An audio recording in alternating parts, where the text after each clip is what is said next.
Today's lecture is about the problem of design. So the obvious place to begin, isn't it, is with things that are clearly not designed. This is just a plain ordinary stone. The laws of physics, left on their own, will produce something like that. They can also produce something like this, which looks superficially like a boot, but the resemblance is purely accidental. It means absolutely nothing. Nor does the resemblance of this to a fish mean anything, nor the resemblance of that to a duck's head. This is slightly more interesting, but it's still purely fortuitous. It looks like an egg, and inside is a little dummy embryo. But again, it's pure luck. That's just produced by physics alone. That's also true of these rather beautiful-looking crystals. But this is rather more interesting, because crystals are what you get when atoms, all of the same kind, are allowed to stack up together in the way that they, quote, want to do. It's a different kind of crystal, a desert rose, almost looks as though it might have been made by a jeweler. But all these objects are fortuitous. None of them is designed. All the stones belong in a category that I'm going to call simple. The same is true of clouds and stars. Nobody designed them. They came to be the way they are by the simple consequences of the unaided laws of physics. They're examples of the way things just happen to be. Now we're ready to look at some objects that really are designed. This microscope, nobody could possibly mistake that for an object that just happens to be the way it is. Everything about it has design written all over it. It has a long tube to look down, a lens this end, another lens that end, a mirror to reflect light up through the tube, knobs to change the focus, other knobs to move the slide from side to side and back and forth. Even the knobs themselves are roughened to make them easier to grip. A designed object. The same is true of this calculating machine. The same is true of this watch. There are some slightly more difficult cases. These flint arrowheads, there's not much doubt that they're designed. They are shaped in a way that you wouldn't normally expect a stone on the beach to be shaped. This one's a bit more doubtful.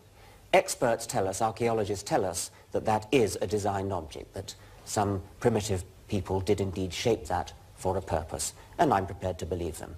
But that's a slightly more difficult case. Never mind about them. There are plenty of objects which are absolutely obviously designed. What do they all have in common, these designed objects? They are all good for some purpose, and they couldn't have come to be the way they are by luck. The microscope is obviously very good at its purpose of greatly magnifying objects, and most certainly it couldn't have come about by luck. If you take a lot of atoms and shake them up at random, then you may get a crystal, but you will not in a billion years get a microscope. This is a gazunder, so-called because it goes under, and it has a more humble purpose than the microscope, but it works very well in its purpose. It's clearly designed. once we realize what its purpose is, which is to hold water, we can come up with a crude measure of how good it is. We can say the cost of the pot is the amount of clay that goes into it, and the benefit of it is the amount of water that it holds. And so its efficiency is the ratio of the weight of water that it holds to the weight of clay that goes into making it. If we compare it with this pot, which is not made by man, but is a natural stone, it also would hold water, but it wouldn't hold very much water for the amount of stone that goes into it. Its efficiency ratio is not very high, and indeed it's not a designed object, it is a simple object which just happened to be. So we've divided these objects into those that are designed and those that I'm calling simple. But now I want to introduce a large and very important category of objects that are certainly not simple, and I shall argue that they are not designed. But they look overwhelmingly and compellingly as though they were designed. And I'm going to call them designoid objects. Designoid objects look designed, but they actually got their designed look from a very different process, which we'll come on to later. You may find it hard at this stage to believe that designoid objects are not designed, but just wait. So let's have our first designoid object. Thank you. Now this is Andrew, isn't it? And what's the snake called? Squeeze. Squeeze. The snake's called Squeeze. It's a boa constrictor, and it is a magnificent example of a designoid object. It looks as though it's been beautifully designed for a purpose, and one of those purposes is swallowing prey which look very much too large for it to swallow. And one of the ways in which it achieves this is by the head. All right. The bones of the head, the bones of the skull, are capable of detaching, coming apart, under the skin of course, so that the head swells to a huge size relative to what it starts. And there's a great gaping maw which is capable then of swallowing very much larger prey than you'd think. The skin here is a beautiful mottled colour which you could imagine would be very, very highly camouflaged in a forest. The snake has lost its legs. Losing legs is a very common thing among reptiles. There are many lines of evolution of reptiles which have lost their legs. What the boa constrictor is best at is throttling its prey. And I think that both Andrew and Squeeze deserve a round of applause. Thank you very much.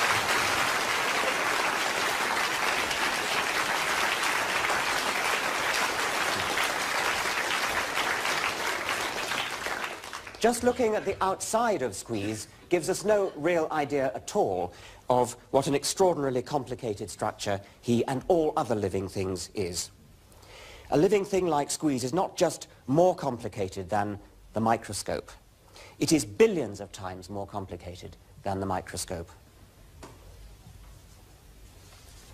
Let's come back to pots. We've seen a designed pot, and we've seen a simple accidental pot. Now here's a designoid pot. This is a pitcher plant. Here you see the individual pitchers. There's an enlargement. They're filled with water, and they're traps for insects. Insects fall into the trap and drown. This is how a pitcher begins. This is the next stage in development. It begins as a leaf. You see the hole just beginning to form. This is a young pitcher. And then we're going to see, there's the full pitcher, there's a fly climbing up it, there's a slippery area at the top, the fly's down into the water, it's now going to drown, and in due course its products will be digested by the plant. Here is a live pitcher plant, here is one of its pitchers, you can see the little lid over it, there's the slip zone there, and inside is the water. It appears to be a well-designed object, a well-designed pot. If we were to do our cost-benefit ratio, our measure of the amount of water that it holds over the weight of the plant material itself, we'd find that it was a very efficient pot indeed. But we'll also find that if we looked inside, cut sections of it, it would have a very complicated structure.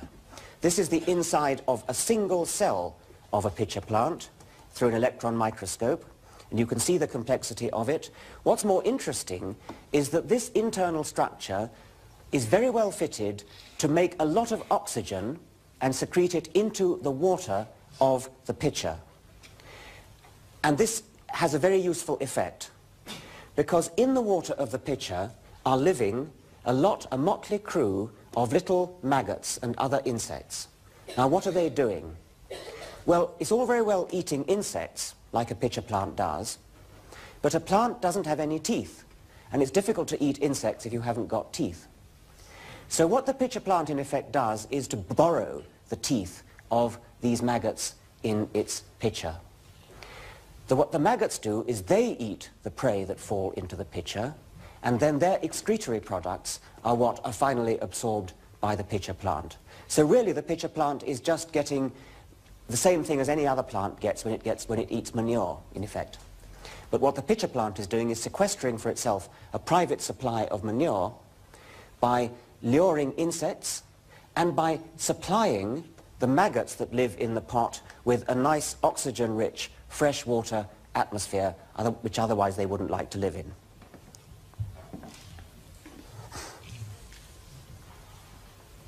Here's another sort of pot, a designoid pot. This is made by a trapdoor spider. You can see the trapdoor at the top. The spider lives inside. And another one here. This is the pot of a potter wasp. That's a solitary wasp, not like the social wasps which build comb more like this honeycomb here. The potter wasp, female, builds a pot like that out of mud and lays her egg in it, and then the larva grows up inside the pot. Look how beautifully it resembles this designed pot. This is a truly designed pot made by somebody in Mexico. See how similar it is to the pot made by the potter wasp. Yet another animal pot. This was made by a mason bee. Exquisite little thing. It is used for the same purpose as the potter wasp's pot, but it has a different structure. It is just like a house built by humans. These are little individual stones which the bee, the female bee, has gathered and has cemented together to build up this delightful pot structure. And the story doesn't end there, because we can only see one pot, but underneath here are 4 more pots, and they've been carefully covered up by the bee, who has gone to the river and gathered clay to cover over her pots.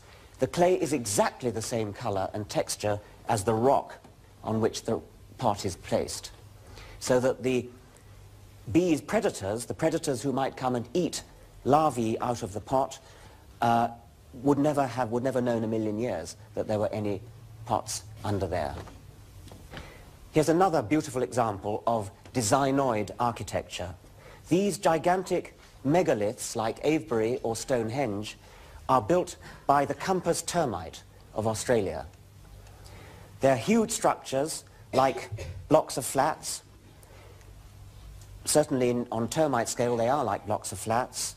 They are all pointing exactly north-south, which is another very cunning feature, because that means that they get the morning sun on one side and they get the evening sun on the other, so they get nicely warmed up in the cool parts of the day.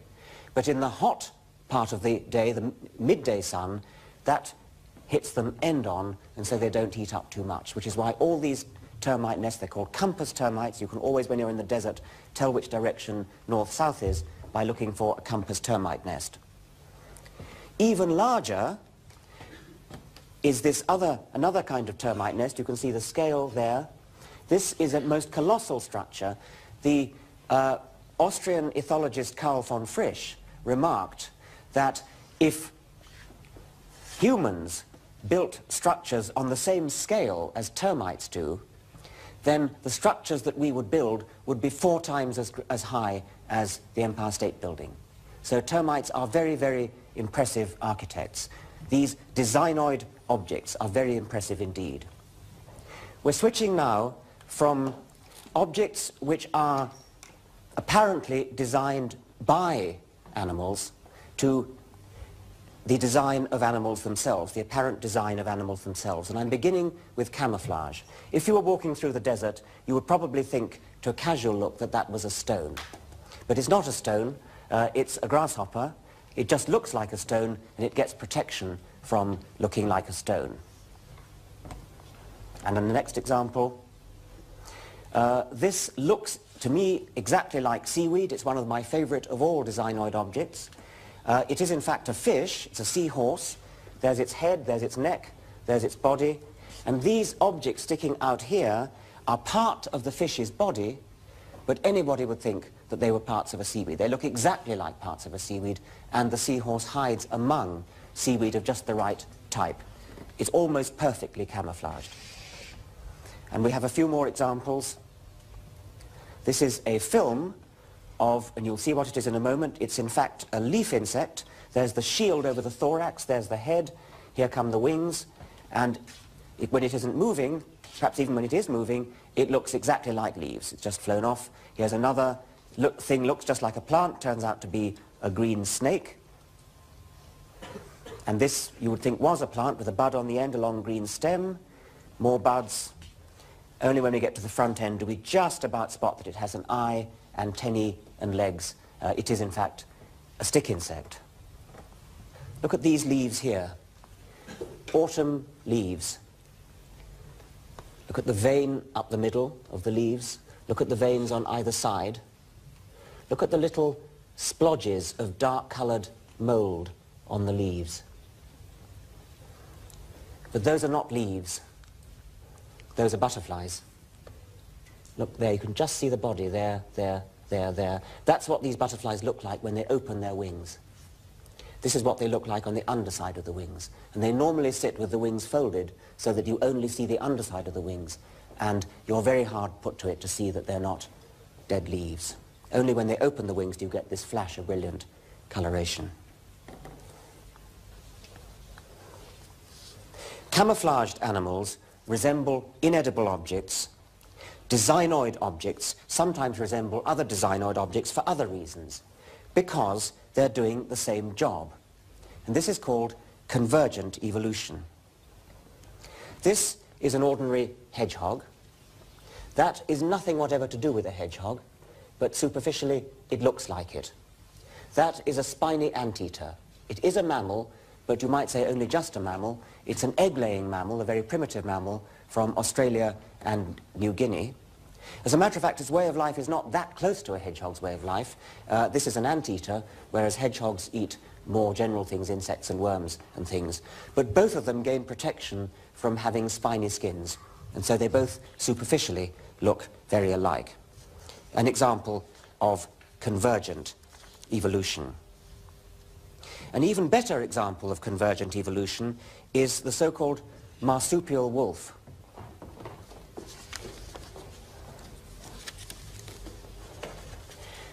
Now, if you saw that going along on a lead down the street, you would think it was a dog. A slightly odd sort of dog, perhaps. There aren't many dogs that have quite that structure at the tail end. But you would think that that would not really be out of place at Crufts. But this is not a dog. It has nothing whatever to do with dogs. This is a marsupial. It's much more closely related to kangaroos and wombats and koalas. It's now, most unfortunately, extinct, only fairly recently extinct. It went extinct this century in Tasmania, went extinct some thousands of years ago on the mainland of Australia. And the reason it looks so like a dog is that it does the same job as a dog, or did the same job as a dog. It ran and hunted prey in the same sort of way as a dog does. And that's why it has the same shape as a dog. Okay, perhaps you could take it now, Bryson. Thank you. The structure inside also resembles that of a dog. This is a dog skull. And this is the skull of the Tasmanian wolf. It's a bit larger, but of course the size of the skull will depend on how big the dog is anyway, and we could easily get a bigger dog skull than this. The only reliable way to tell that this is a marsupial and not a real dog is if you look underneath. Those two holes in the palate there give the game away. Those are the telltale clues that tell us that this is a marsupial and not a real dog. A real dog doesn't have the same kind of holes there.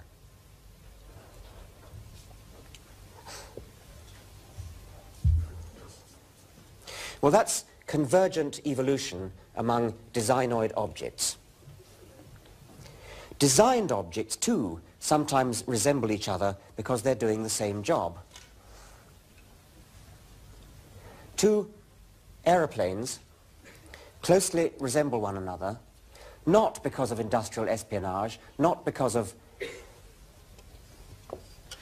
imitation, but because the wind tunnel is a great leveler of differences. These planes have both been designed for the same purpose, and when you design planes for the same purpose of flying very fast through the air and carrying a large payload of passengers, those planes are going to come out looking pretty similar, in just the same way as the dog and the marsupial wolf come out looking similar. So we've seen convergence between two designoid objects, and we've seen convergence between two designed objects. How about convergence between designed and designoid objects? Well, here is a camera, which is a designed object.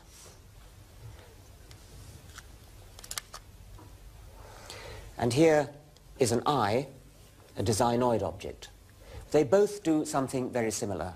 They both have a lens at the front, which focuses an image on a light-sensitive surface at the back. In the eye, it's called the retina. In the camera, it is a film. There are detailed resemblances as well.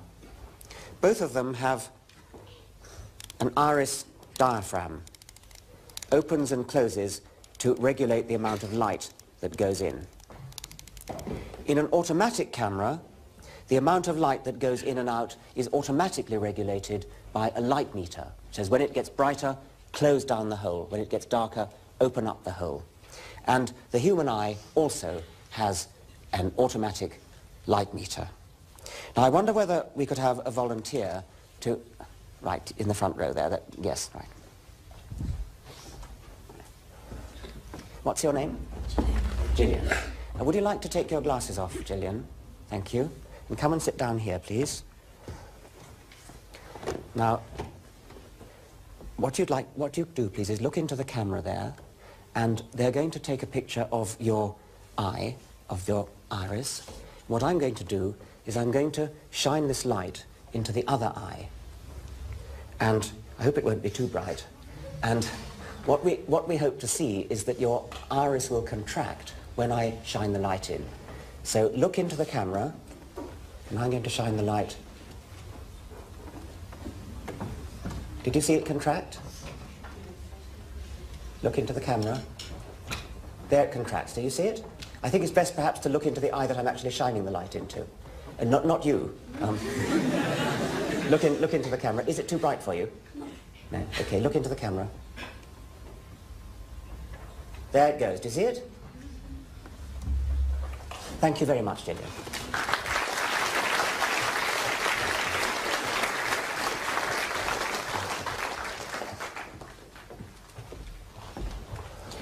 And there are numerous other examples of living things being exactly the way a human engineer would have designed them.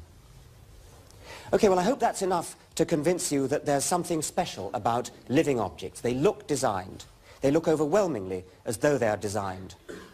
I call them designoid, and I asked you to accept this different title. But it's terribly, terribly tempting to use the word design. Time and again, I have to bite my tongue and stop myself saying, for example, that this Swift is designed for rapid, high-speed, highly maneuverable flight. And as a matter of fact, when talking to other biologists, none of us bother to bite our tongues. We just use the word designed. But I've told you that they're actually not designed and coined the special word designoid. And I said that there is a special process that brings designoid objects into existence and gives them their apparently designed look. What is that special process? The answer to this question was discovered surprisingly recently in the middle of the last century. One of the greatest discoveries of all time, made by one of the greatest scientists of all time, Charles Robert Darwin. Quite a surprisingly long time after he discovered his principle of evolution by natural selection, he wrote this famous book, The Origin of Species. This is an original first edition, inscribed by the author. Very valuable.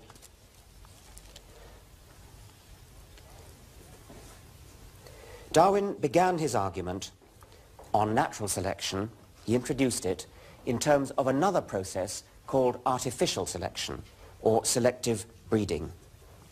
All these vegetables here have been bred by human breeders for different kinds of food purposes. There's ordinary cabbage, cauliflower, red cabbage, broccoli, Brussels sprouts, kohlrabi. Each of these different sorts of plants has emphasized a different aspect of the original wild ancestor, the wild cabbage. So kohlrabi, for example, has a greatly swollen stem. Cauliflower has a greatly enlarged flower. So does broccoli, but in a different way. They're all descended over the last couple of thousand years from the same wild ancestor, the wild cabbage. Now that's the wild cabbage as grown by Bryson. Bryson has many virtues, but green fingers are not among them. Nevertheless, if you were to take this home and grow it for a little while, water it properly and look after it, it would grow up into a wild cabbage. It wouldn't look very like any of those cabbages. That's the point I'm making. They've all come from the wild cabbage, but they're all very different from the wild cabbage. All the breeds of domestic dogs have been bred from the same common ancestor, namely a wolf. Those dogs look terribly different. You'd never think they were members of the same species, but they all in fact come from the same species, a wolf. Now, how do we get, what is this artificial selection, this selective breeding that enables you to go from a wolf to something like that, or that, or that? Well, I'm going to tell you very, very briefly what it is. You start with your ancestor, the wolf. And I'm going to suppose, for simplicity, that everybody on this side of the room is going to imagine breeding for smaller and smaller wolves, and everybody on that side is going to imagine breeding for larger and larger wolves.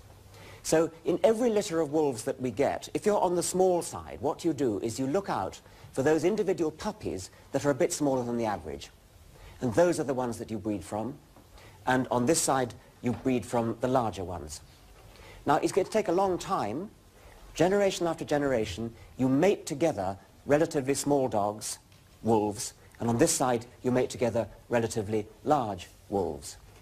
And after many generations, perhaps hundreds, perhaps thousands of generations, perhaps a couple of thousand years of this selective breeding, because there are genes involved in controlling the differences between the different puppies, cubs, eventually you may end up with something like what I hope is now going to come in. That would be the end product of breeding for larger and larger sized wolves. That would be something like the original ancestor that you started from, and that would be the end product of breeding for smaller and smaller wolves.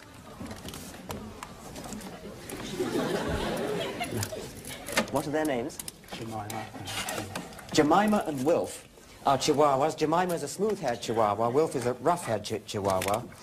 And both of them, comparatively recently, are descended from a wild wolf.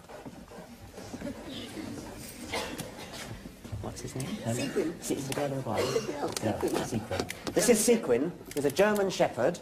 And I think we could say that Sequin is the one who most resembles the ancestral wolf. And this is Archie, that's a fine name. Archie, a Great Dane, and here's what you get from breeding for larger and larger size, but they're all descended from a wolf, they're all cousins of one another, and Sequin is showing a great interest So thank you very much indeed. Thank you.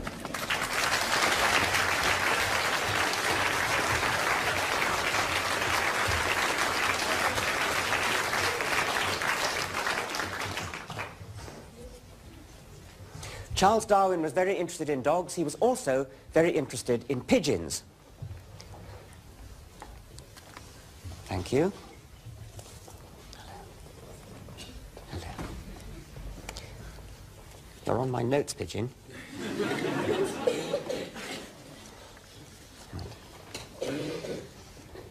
This is a Marcinero cropper. It's a pigeon which has been bred by artificial selection from the wild rock dove, and in this case it's been bred for thickness of feathers and for size of crop. You see the great big crop at the front, which is blowing up like that, and see how big the feathers are.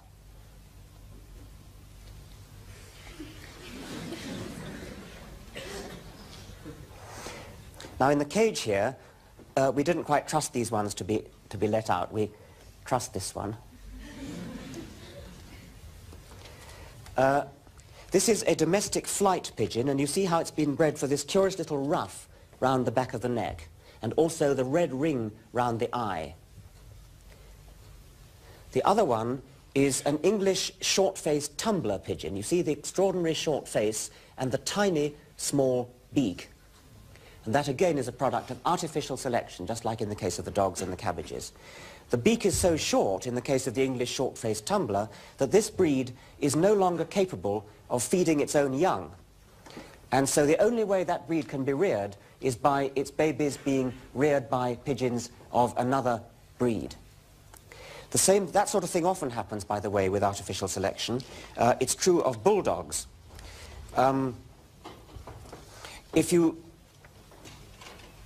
You probably know that the bulldog breed of dog has a head that's so big that it can't be born. And the only way a bulldog can be born is by caesarean section. And so the entire breed depends upon humanity to keep it going. If we went extinct, the bulldog would go extinct. Now, artificial selection, the process that produces these dogs and these pigeons and these cabbages, is too slow for us to see during the course of one lecture. But we can imitate it on a computer. And I'm going to do it with a program called Arthropomorphs. These are arthropomorphs. This is the parent arthropomorph, and round the edge of it are 8 child arthropomorphs. And they resemble the parent very closely, but there may be a genetic change, a mutation, a random genetic change as you go from parent to child. So that one, for example, has longer legs. That one's got its legs up instead of down. And the way you breed arthropomorphs, could I have a volunteer to... My goodness. Right, yes, thank you.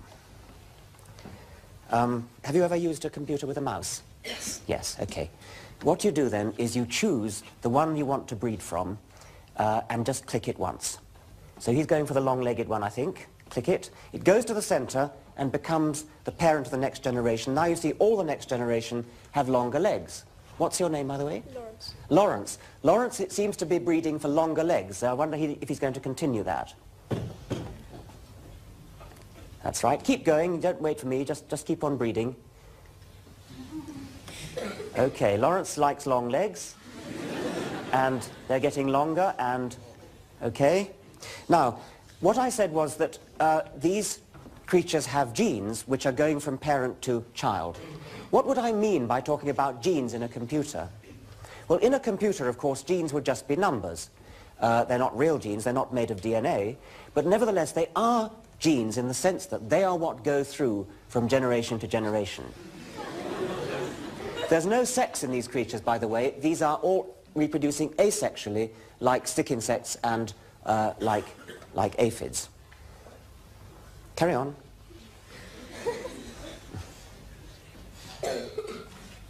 Read as fast as you can to get through a lot of generations.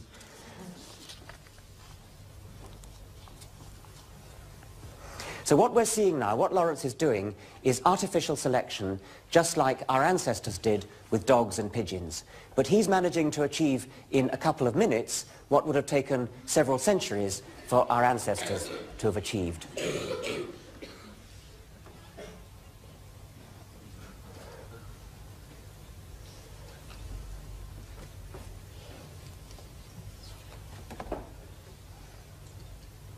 What are you going for, Lawrence?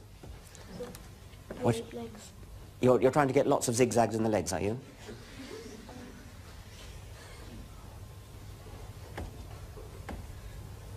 All right, perhaps we'd better proceed now. So thank you very much indeed, Lawrence.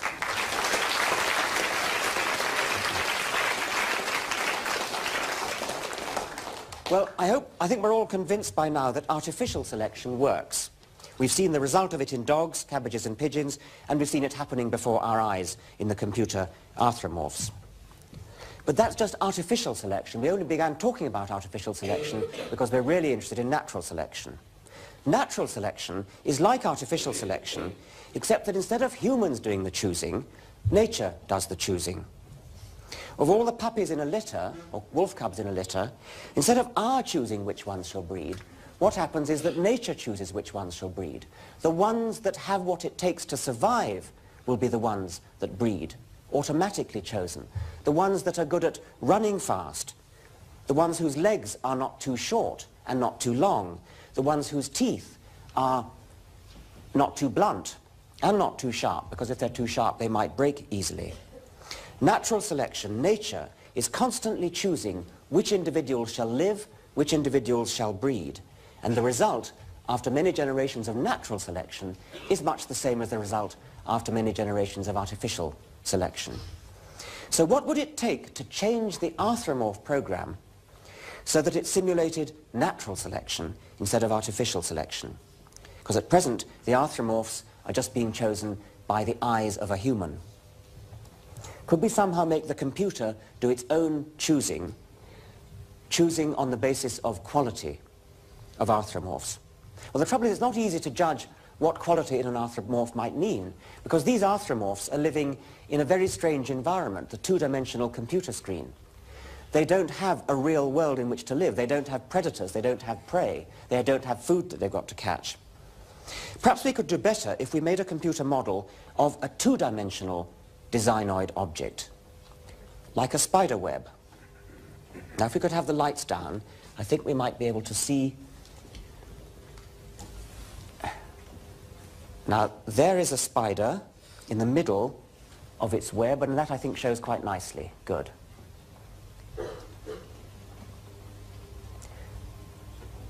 Right, well, you know what a spider web is for. It's for catching flies and other prey.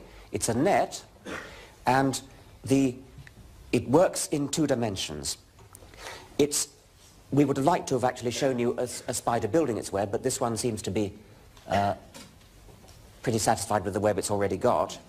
So what I'm going to do instead is to show you a computer reconstruction of a spider's movements while it builds a web. Now, I have to watch carefully. This is rather speeded up. Can we have that more slowly now, Peter?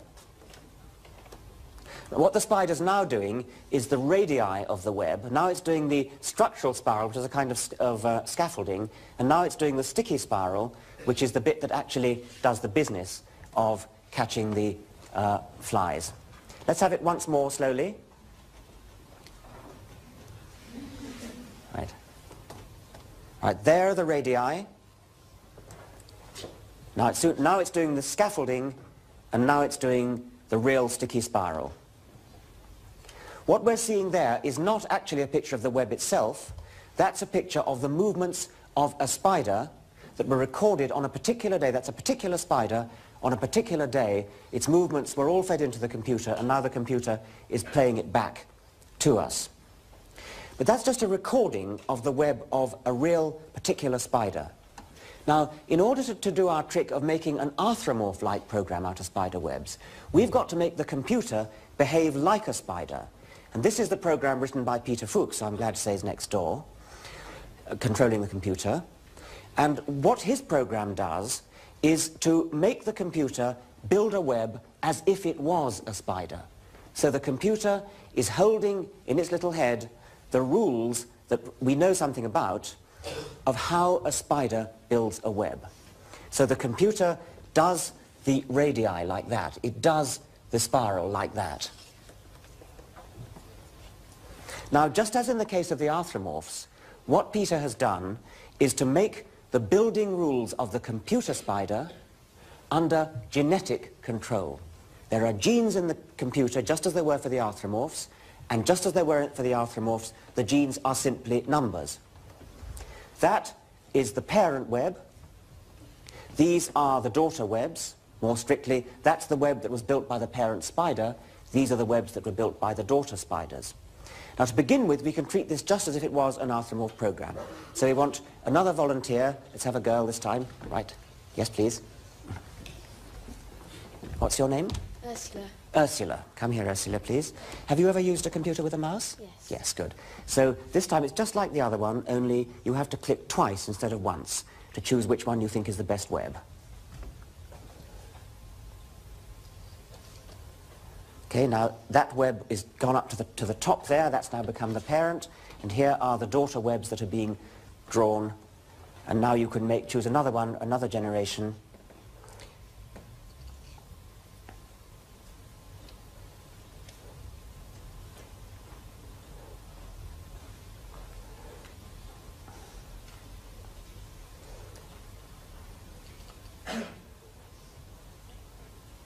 So you see, we're doing just the same as we did for the arthropomorphs, but now we've got spider webs coming.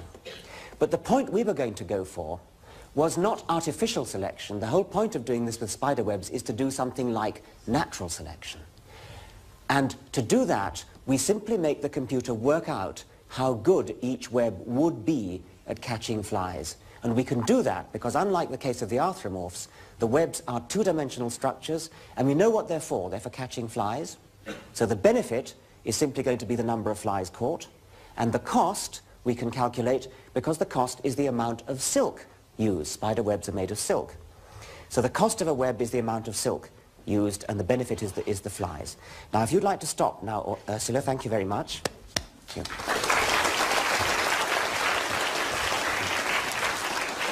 you. Now, we no longer have a human selector, we now have the flies doing the selecting. So the flies are going to hit the web when Peter gets it started up again. And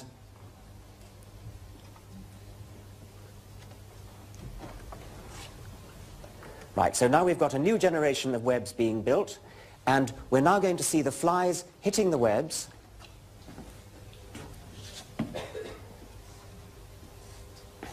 There come the flies again. Now the computer is going to calculate which of the webs is best at catching flies, and it's that one that's gone dark. So that one will now become the parent of the next generation. And now once again the webs are being built, the child webs are being built. Once again the flies will come, the computer will measure which one of them is the best.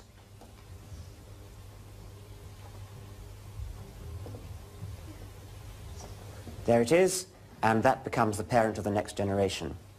Now, it wouldn't take very long for us to see the evolution starting from no web at all and going to a nice web that works very well.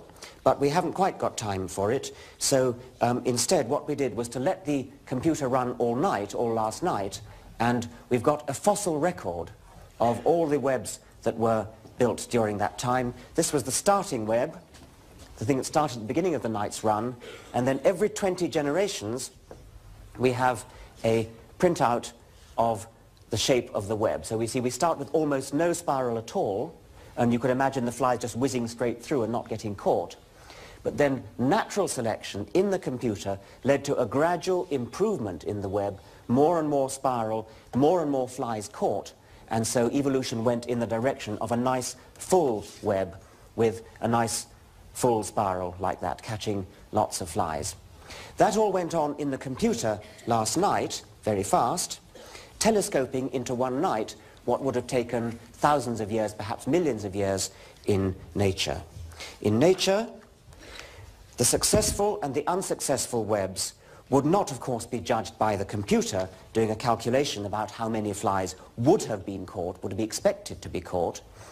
They'd be judged automatically, the webs would be judged automatically and without any thought by the flies themselves. The flies themselves just fly into webs, thereby choosing webs for breeding. The flies don't know they're choosing the webs for breeding. They don't particularly want to fly into the webs, but nevertheless the consequence of their inadvertently flying into webs is that the spider that built the successful web is a spider that's more likely to breed, and therefore more likely to pass on the genes for building that sort of web. So as the generations go by, webs get better and better and better, just as they did in the computer in our overnight run. That's natural selection in the case of spider webs, and exactly the same principle works for every living creature, for the bodies of every living creature. Every lion and tiger, every camel, every dog, every human, every giraffe. They all have evolved by the same process of evolution by natural selection. So the Darwinian view is that designoid objects are not designed at all. They have evolved by natural selection. The most popular alternative to the Darwinian view is called creationism. Creationists believe that designoid objects are really designed objects. The only difference is that whereas these designed objects were designed by humans, these designed objects were designed by a divine creator. And the favorite argument of creationists is the so-called argument from design, which was most famously expressed by Archdeacon William Paley in 1802 in the book Natural Theology. And Paley begins his book, "In crossing a heath, suppose I pitched my foot against a stone and were asked how the stone came to be there.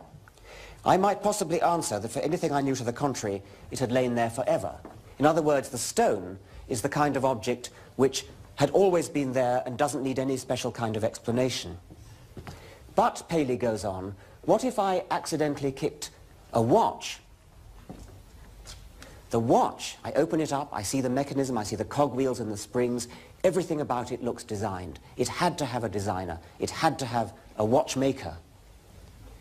And if the watch had to have a watchmaker, then how much more, Paley argued, must these objects, these living objects, including ourselves, have had a divine watchmaker?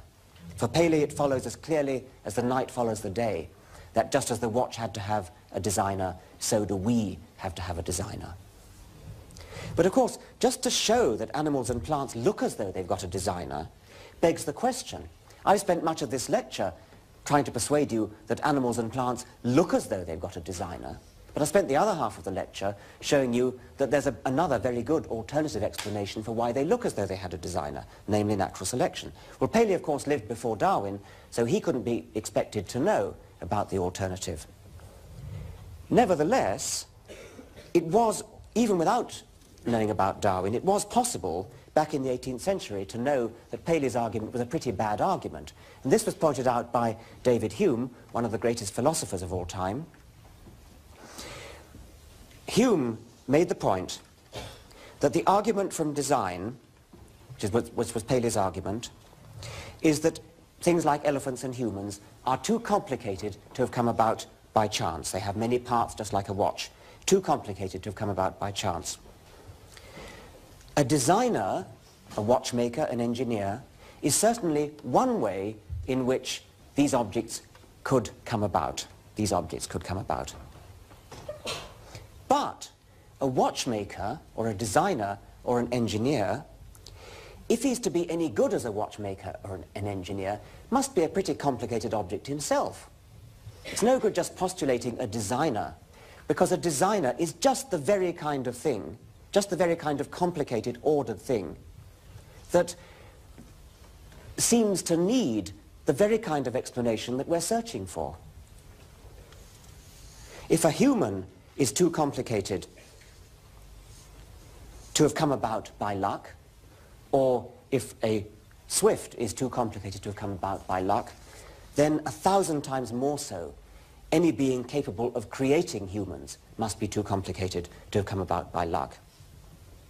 The argument from design certainly proves that living things couldn't have come about by chance, but by the same token, even more strongly, it shows that a divine creator couldn't have just come about either. The creator would have needed an even bigger creator, and so on. The argument from design is a powerful seeming argument, and it powerfully shoots itself in the foot. The Darwinian argument of evolution by natural selection, of course, doesn't suffer from this problem. The Darwinian argument does not explain things as due to chance. Chance, in the form of random genetic mutation, comes into it, But by far the most important part of the Darwinian explanation is the non-random process of natural selection. There's another rather interesting little curiosity, which is that natural objects, designoid objects, have imperfections which you wouldn't expect to get in objects which were designed by a real designer. This is a flatfish, a halibut. Its ancestors once swam normally in the water like a normal fish does, like that. But the ancestors of the halibut settled down on the bottom of the sea, one side down. They lay on the bottom of the sea, and then now a modern flatfish moves along like that. You've probably seen them doing it. But when it did that, the ancestor found that one of its eyes was looking straight into the sand. Only the other one was looking up. And so gradually in evolution, the other eye, the one that was looking into the sand, migrated round the side of the head and came up to the top, with the result that the skull of the halibut is now an extremely distorted object. It's like a sort of Picasso painting of a fish. It's got its two eyes on one side. Now, anybody who was going to design a flatfish wouldn't do it that way. You'd do it like a skate, which is another kind of shark, which is also a flatfish, and it flattened itself, its ancestors flattened itself, by going onto its belly, so that both its eyes were looking upwards, and it had no need to do any kind of distortion. But by some kind of historical accident, the ancestors of the halibut and the sole and the plaice all did it by lying on their side, and that meant that they had this distortion. So this is an imperfection in design, which is just the kind of thing you'd expect to see if these creatures had evolved, but is very much not the kind of thing you'd expect to see if these creatures had been created. Evolution starts from simple beginnings. The starting point of evolution is the kind of thing we see here, something like crystals, something at least as simple as crystals. And it builds upon simplicity to get towards complexity. We start with a simple foundation. Simple things are easy to understand. We don't have to start with a complicated thing like a creator. On this simple foundation are built designoid objects by natural selection. And only when we have designoid objects with brains as big as human brains does design finally emerge. But why do I say just humans for design? Isn't it rather unfair to the wasps that built these pots and bees and spiders and things, rather unfair to this oven bird that built that mud nest, or that nest of social wasps, which is very similar to that, convergently, also built of mud? Why do I use the word design only for human creations and not for the manufactures of these animals? The difference is that human designs get their goodness and efficiency from conscious human foresight. Wasp pots and ovenbird nests get their efficiency directly from natural selection, by a kind of hindsight rather than foresight. Genes are selected which influence the bodies of the ovenbird and the wasps, and particularly the nervous systems which influence the building behavior. The birds and the wasps have no idea of why they're doing what they do. Natural selection simply favors those that build good nests. Humans, on the other hand, do build with foresight. At least they do usually. This is an engineer called Ingo Rechenberg from Germany who designs windmills, and he claims that he designs his windmills by a kind of natural selection. He does it by putting his windmills in a wind tunnel, measuring how good they are, and then, as he calls it, breeding from those windmills that are good at spinning round in a wind tunnel. The windmills have genes, and again not real genes, but they are numerical attributes. They're numbers that are used to make other windmills that resemble the parent windmill. And in every generation of windmills, he breeds from the ones that do best in the wind tunnel. And after many generations of testing them and breeding, testing and breeding, he ends up with a windmill that he claims is better than you would get by the ordinary processes of engineering design. But you could say that all engineering design, and even all art, has a certain Darwinian component. And I want to illustrate this with another computer program called Biomorphs. So can we have a volunteer to run the Biomorphs? Oh, dear, dear, dear. Right, yes, please. What's your name? Rachel. Rachel. Have you ever used a mouse before? Yes. Good. Now, there you have some Biomorphs. Try one of those now.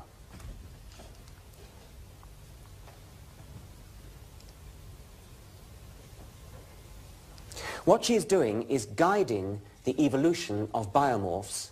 The biomorphs are controlled by genes just like the arthropomorphs and just like the spider webs. And they're coming up by random mutation, but the direction of the evolution is being guided by the human eye, just like the direction of breeding cabbages or dogs, but in this case we're just looking for pure aesthetic appeal, just looking for the prettiest ones. And I think you might imagine breeding wallpaper or bathroom tiles or something like this. Okay, thank you very much indeed, Rachel.